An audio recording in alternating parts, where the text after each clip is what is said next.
Hey guys, Better Parenting Thursdays. This week we're going to talk about showcasing, fall baseball, and exposure. That's a lot of information in one video. Get your pens and pencils. Let's get it on. Let's work on it.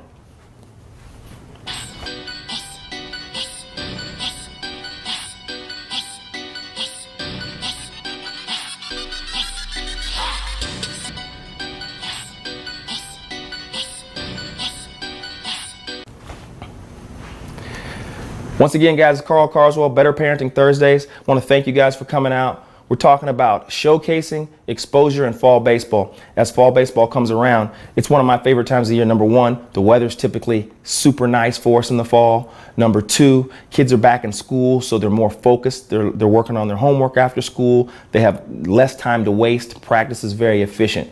I believe that fall baseball, I believe summer baseball, I believe that big league baseball, I believe college baseball, youth baseball should be about repetition. It should be about developing skills, catching, throwing, hitting, angles, defensive positioning. I could talk all day about these different things, but I believe that's what baseball is about. The fall, to me, is the best time available to get that done because there's less of an emphasis in our mind about wins and losses in the fall for some reason. So when you get your guys out there this fall, all the things we've been talking about through these series of videos on our instructional side, we should start implementing them with emphasis on becoming a better player. Make sure that that's our whole emphasis. What that does is it makes it easier when as our players get better for them to be seen as good players when college coaches see them. Most people come to me and their first question is, how do we get exposure? Where do we go to get exposure? What schools will we be going? Who will we be seeing? And the first thing I have to tell them is, your player's not good enough for exposure. Nobody wants to see him play.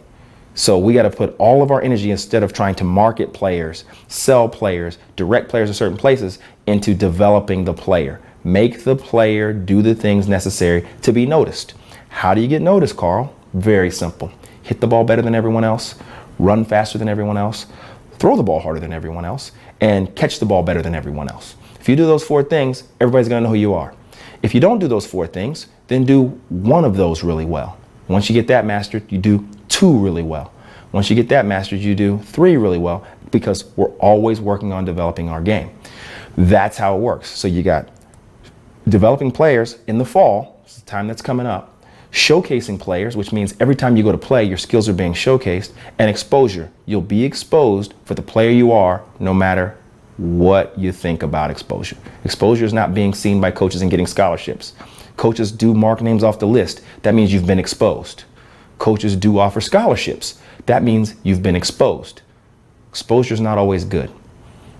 That's just the way it goes. So, until next time, win the day every day. I appreciate you guys coming out. Make sure you're working hard this fall on player development, managing your players' expectations by asking them, to get better every day at one of our 5 tools. Win the day every day. Check us out at KC Barnstormers, Twitter, Facebook, LinkedIn. Can't wait to see you.